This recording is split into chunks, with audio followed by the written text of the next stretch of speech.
There is a particular kind of loneliness that has nothing to do with being alone. I have been in a room full of people, my own family, my own home, my own kitchen table, and felt it. That specific chill. The kind that doesn't come from a window left open or a furnace that needs servicing. It comes from the slow, creeping awareness that the person sitting across from you, the person who knows your middle name and how you take your coffee and what you said at your father's graveside, has been carrying your words somewhere else. Not sharing them in the way that married people do. Not the casual intimacy of a wife telling her sister that her husband is stressed about work. Something more deliberate than that. Something that requires intent. I want to say something before this story begins. Something I need you to hold on to while you listen. A secret told in love is an act of trust. When you whisper something into the dark to the person beside you, something about fear, about money, about the quiet terror of not being enough, you are not giving them information. You are giving them a piece of yourself that you cannot take back. I gave those pieces freely. For 19 years I gave them. What I didn't know, what I had no reason to suspect, was where they were going. My name is Gerald Raymond Kowalski. I am 54 years old. I grew up in Hamden, Connecticut, the second of 3 sons born to a pipe fitter and a woman who worked the morning shift at a hospital laundry for 22 years without a single complaint that I ever heard. My father's name was Aldous. He had hands like a stonemason and a voice like a radio left on in another room, always present, never intrusive. He taught me 2 things that I have carried like stones in my coat pockets my entire life. First, a man who does what he says he will do does not need to announce himself. Second, the quietest response is almost always the correct one. I became an estimator for a commercial HVAC contractor at 23. I worked my way into project management by 30. By the time I was 41, I had my own firm, Kowalski Climate Solutions, operating out of a rented office on Wally Avenue in New Haven with 4 employees and contracts with 3 school districts and a regional hospital network. It was not flashy work. It was not the kind of work you describe at dinner parties. But it was mine. Every invoice, every contract, every early morning drive to a job site in January mine. I coached youth baseball for 11 years. Not because my son asked me to, though he was on the team for 4 of those years. But because I remembered what it felt like to have a man show up consistently, and I wanted to be that for someone else's kid too. I am not telling you this to impress you. I am telling you this because what comes next only makes sense if you understand what kind of man I am. The kind who doesn't lock the cabinet because it never occurred to him that someone would open it. I met Patricia and Holbrook at a mutual friend's wedding in September of 2003. She was standing near the bar, not drinking, watching the dance floor the way a person watches something they've decided isn't for them but are still glad exists. She had dark brown hair and a way of listening that made you feel like the most considered person in the room. We were married 22 months later. May 14, 2005. St. Michael's Church, Brantford. Reception at the Lakeview, $117 per head, and I paid for half of it myself because Patricia's father, Donald Holbrook, made it clear in a brief, bloodless conversation that his contribution had a ceiling. I did not mind. I have never minded paying for things that matter. What I minded, what I am still, even now, learning to set down, was the realization that the woman I paid for half a wedding with had been quietly, methodically, sharing the interior of my life with her mother. For 3 years. Maybe longer. It was a Thursday, March 3rd.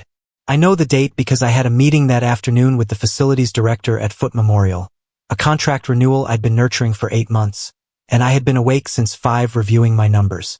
I remember the kitchen smelled like coffee and the particular sharpness of a morning in early March when winter hasn't decided whether it's leaving yet. The window above the sink had a fine line of condensation along the bottom edge.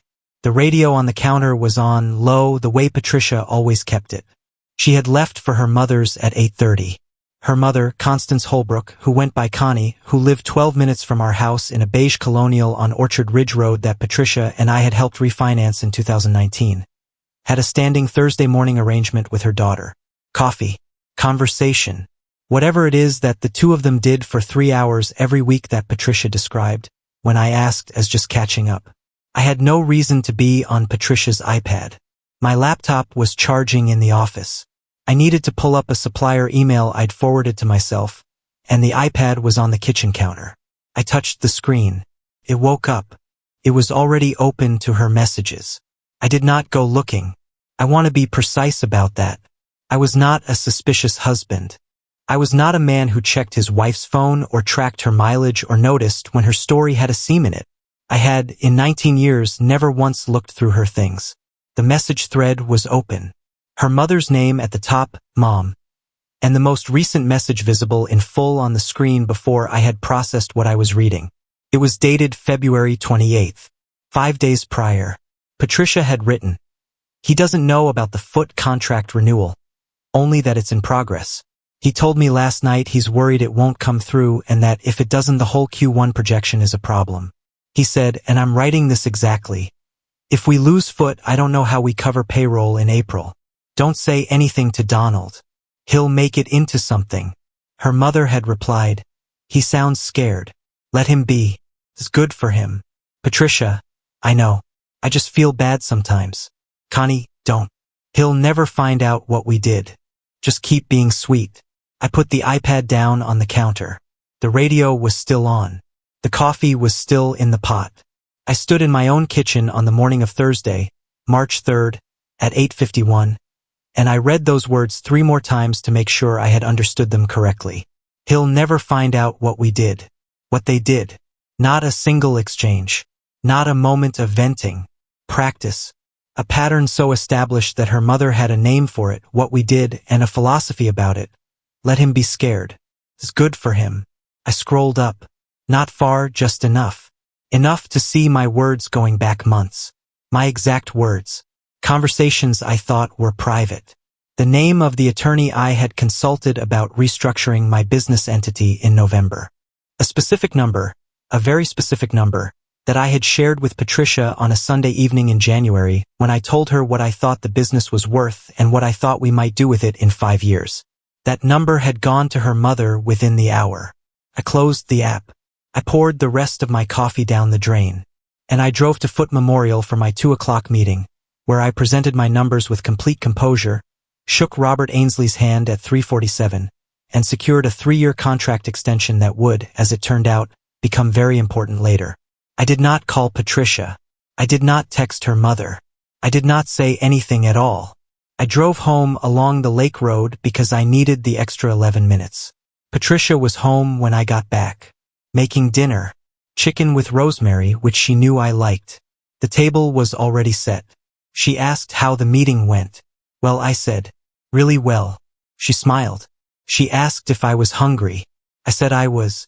We ate dinner together and I listened to her talk about her day, and I said the right things at the right times, and somewhere in the back of my mind I was doing what my father had taught me to do when something required a careful response. I was being quiet, not the silence of withdrawal, not the silence of a man shutting down, the silence of a man who has learned, who had a father who demonstrated this, that the first response to a wound is rarely the correct one. That the impulse to react is almost always the enemy of the outcome you actually want.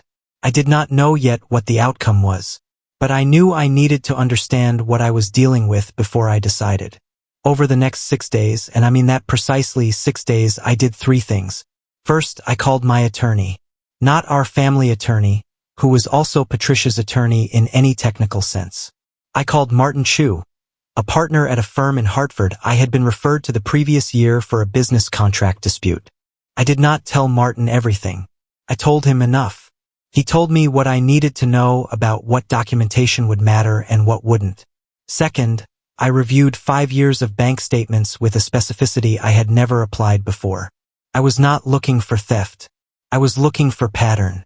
What I found was not dramatic. It was methodical. Transfers to her mother, small ones, regular ones, over a span of years from an account we both held that I had attributed to Patricia helping Connie with groceries or a phone bill. The transfers were real. They were regular. They were larger than I had believed. Third, I kept a record. Starting on March 9th, I began writing down what I shared with Patricia and when. Not because I was going to use it as evidence in any conventional sense. Because I needed to know, for myself, how deep this went. I bought a narrow black notebook at a drugstore on Wally, and I wrote in it every evening in the office with the door closed. Patricia never asked what I was writing. I would not have lied to her, but she never asked. Before I go any further, if the story is landing somewhere real for you, if you've ever felt that particular chill of realizing someone knew you better than they let on and used it in ways you didn't consent to, I want you to hit that like button. Tells me you're here. It tells me this kind of story matters to the people watching. And if you're new to this channel, subscribe. We put out stories every week. Quiet stories about decent men and what happens when they finally decide enough is enough. Drop a comment and tell me where you're watching from tonight. I read them. Every one. Now, back to Gerald. Spring came the way it always does in Connecticut, grudgingly, in fits, with one warm week followed by a cold snap that felt personal. I watched Patricia carefully over those weeks. Not with suspicion or performance. With the quiet attention of a man who has been given new information and is revising what he thought he understood. It is a strange thing, to look at someone you have loved and built a life with and realize that your picture of them was drawn in pencil on top of something you were never meant to see. She was not a monster. I want to say that clearly. Patricia was not cruel in the way that the word is usually meant. She was not violent, not vindictive, not someone who delighted in pain. She was something more common and, in some ways, more difficult to name. She was a woman who had never fully stopped being her mother's daughter. A woman for whom the primary loyalty, beneath all the other loyalties, beneath the wedding and the house and the 19 years, had always been to Connie. And Connie, I was learning, had been conducting a quiet project. I came to understand this in stages. The first stage was a conversation I had with my brother-in-law, Raymond Holbrook, Patricia's younger brother, on a Saturday afternoon in late April. Raymond had never been close to his mother. He was 41, divorced, and worked in facilities management for a regional school district. We had always gotten along in the easy, uncomplicated way of two men who had married into proximity with each other without choosing it but found it agreeable nonetheless. We were standing in my driveway on a Saturday afternoon, April 23rd, around 4 in the afternoon, the kind of spring day where the air finally smells like something other than cold, and Raymond said something that I let land without reacting to. He said, "My mother always said you were the one she had to watch." I looked at him. "What does that mean?" I asked. He shrugged. "I never knew exactly. She said it when you and Pat were first married. Said you were smart in the quiet way and that smart quiet men require management." He paused. "I always thought she was being weird. But that's her. Management." I said in the way that closes a sentence without closing a door. But I went inside and wrote it down. The second stage was a phone call I received from a woman named Barbara Tisch. Barbara was a bookkeeper. She had done a year of contract work for me in 2019 during a period when my office manager was on medical leave, and we had stayed in loose professional contact since. She called me on a Tuesday in early May. She said she wanted to mention something that had been on her mind and that she hoped I wouldn't think was overstepping. She had run into Connie Holbrook at a pharmacy in Woodbridge in March. They knew each other the way that women of a certain age in a certain suburb know each other, from the periphery of 100 overlapping events. They had spoken briefly. Connie had mentioned, Barbara said, that she had been following my business for some time. She had used an odd phrase. She said she liked to keep current on how Gerald was doing. I just thought it was a strange thing to say, Barbara told me, like she was monitoring something. I thanked her. I told her I appreciated it. After I hung up, I sat in my office for a long time. Keep current. She had information on my business, not because she had sources inside it, because her daughter had been feeding it to her for years. She had been, in whatever way she understood it, building a picture. The question was, why? I had two theories. The first was simple. Connie had never liked me. She had found me too independent, too unimpressed by her opinions, too resistant to the particular form of influence she exercised over her daughter. Knowing my vulnerabilities, financial, professional, personal, was a form of power over someone she could not otherwise move. The second theory was darker and, as it turned out, closer to correct. Donald Holbrook, Patricia's father, Connie's husband, had made a business investment in 2017. He had told no one except Connie. The investment was in a small regional HVAC company that he believed was undervalued. The company was not mine, but it was a direct competitor. I found this out not from Patricia and not from Raymond, but from Martin Chu, who had, at my request, done a quiet bit of corporate research in May. Donald Holbrook had a financial interest in a company that competed directly with Kowalski Climate Solutions for the same municipal and institutional contracts. And his wife had, for at least 3 years, been receiving detailed intelligence on my financials, my anxieties, my projections, and my pipeline. I closed my notebook. Then I opened it again and wrote the date, May 17th. Then I wrote one word, enough. I called Martin Chu on a Monday morning, May 23rd. I was in my truck on the corner of Blake Street and Wally, engine on, coffee in the cup holder, because I had learned years earlier that the best conversations happen when you're already in motion and there's no one else in the room. Martin picked up on the second ring. I told him what I'd found about Donald's investment. I told him what Barbara had told me about Connie. I told him about the messages I had seen on the iPad on March 3rd, and I told him what Raymond had said in the driveway. Martin was quiet for a moment. Then he said, "Gerald, how much do you like your current business structure?" I said, "I'm listening." What followed was not a dramatic conversation. It was a technical one, and I will not pretend that I understood every piece of it in real time. What I understood was this. Martin had been advising me, since our first consultation the previous November, that my business as currently structured left me exposed in ways that a different entity structure would not. A different arrangement, a holding company properly constructed with assets titled correctly, would reorganize what was mine, what was jointly held, and what would be visible in any future proceeding. We had discussed it as a long-term consideration. I told Martin I'd like to accelerate the timeline. "How quickly?" he asked. "What's realistic?" I said, 6 to 8 weeks for the full structure. Some of it faster. Then 6 weeks, I said. On June 1st, Kowalski Climate Solutions ceased to be a sole proprietorship and became a member-managed LLC with a holding entity above it. The reorganization was legal, documented, and handled entirely through Martin's firm. The Foote Memorial contract, 3 years, the one signed in March, was among the assets transferred. The joint marital bank account, from which those transfers to Connie had been made for years, was one I had documentation on. Martin filed what needed to be filed. On June 14th, a Tuesday evening at 6:32, I asked Patricia to sit down at the kitchen table. The window was open. It was warm. The neighbor's dog was barking somewhere 2 yards over and then stopped. I placed a single sheet of paper on the table in front of her. It was not a legal document. It was a printed copy of the text exchange from March 3rd, the one I had photographed with my phone that morning in the kitchen when I set the iPad back on the counter. Patricia looked at it. She looked at it for a long time. Then she looked up at me. I said, "I need you to tell me how long." She did not ask what I meant. She did not say she could explain. She did not reach for the paper as if she might take it back. She said, "Gerald." I said, "How long, Patricia?" She closed her eyes. She said, "Since the first year. Maybe before." I nodded. I picked up the paper and I folded it once and I put it in my shirt pocket. I said, "Okay." I stood up and I went to the office and I closed the door, and I sat at my desk and I called Martin. He answered. I said, "File it." The papers were served on a Wednesday, July 6th. Patricia had known they were coming. Not the exact date, but she had understood since June 14th that the conversation at the kitchen table was not a conversation about repair. She had retained an attorney by late June. Her attorney was a woman named Sandra Fitch, who had a good reputation in New Haven County family law and who would, I would learn from Martin, spend considerable time over the following weeks explaining to Patricia what the reorganization of Kowalski Climate Solutions meant for the asset division she had anticipated.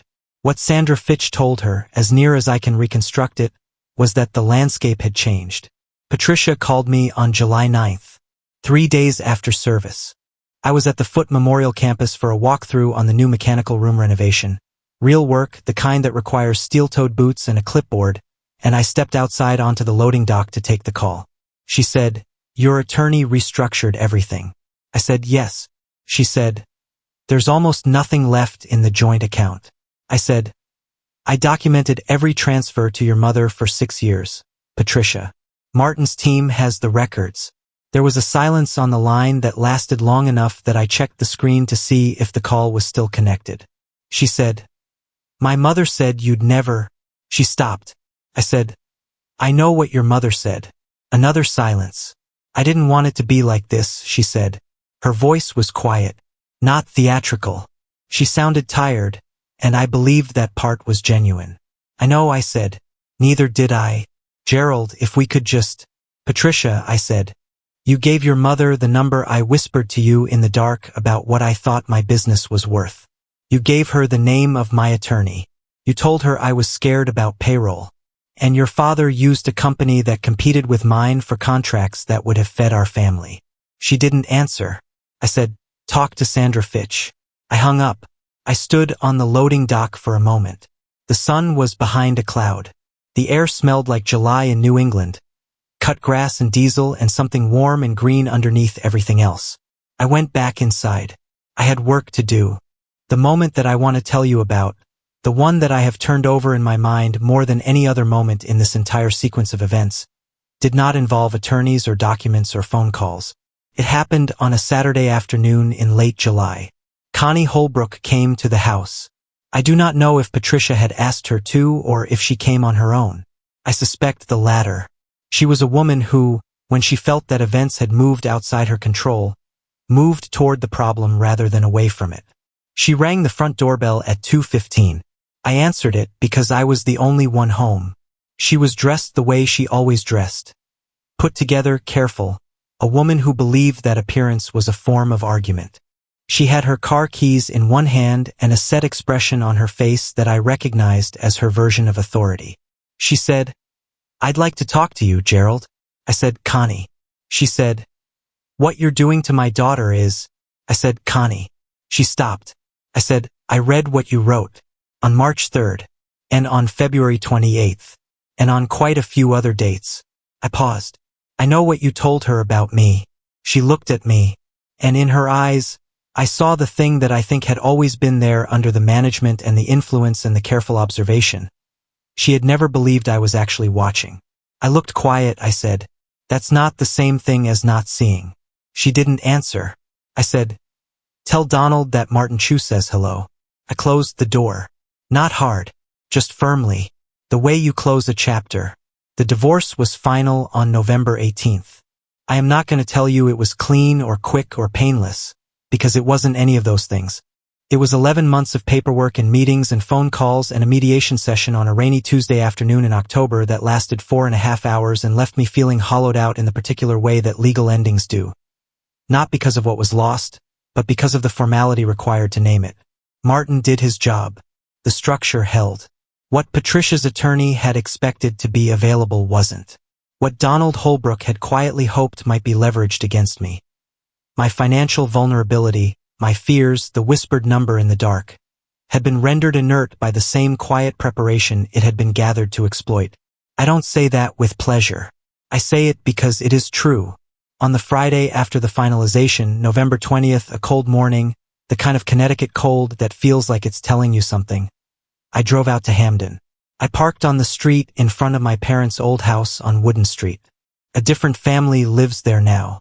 There's a playset in the backyard I can see from the street that my father would have built more solidly and said nothing about. I sat there for a while. My father told me once. I was maybe 16, and I had come home furious about something at school. Some injustice, some coach or teacher who had been unfair in a way I couldn't let go of. He sat me down at the kitchen table, and he looked at me the way he always looked at me. Steady, unhurried, completely present. He said, "Gerald, a man who acts from what he knows never has to raise his voice."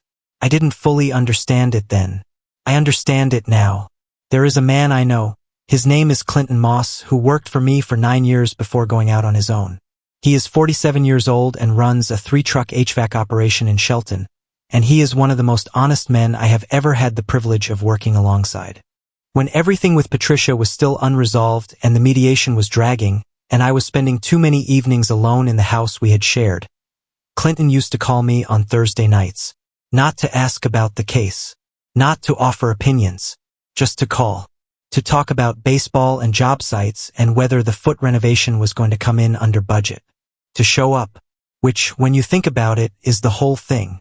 I sat in front of my parents' old house on Wooden Street until the cold made staying impractical.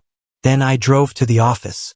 I had estimates to finish, a new municipal contract to review, work to do. At some point, I could not tell you exactly when I exhaled. Not with anger, not with triumph, just with the quiet, enormous relief of a man who finally set something down that he had been carrying for a long time. My father had hands like a stonemason and never announced himself. I understand now.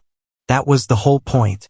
If this story sat with you, if something in Gerald's quiet endurance reminded you of someone you know, or something you've carried, drop it in the comments. I read every one. If you're new here, subscribe. We tell these stories every week. Noray. No spectacle. Just the slow, permanent justice that finds men who never stopped showing up. Like this video if it meant something to you. And remember this.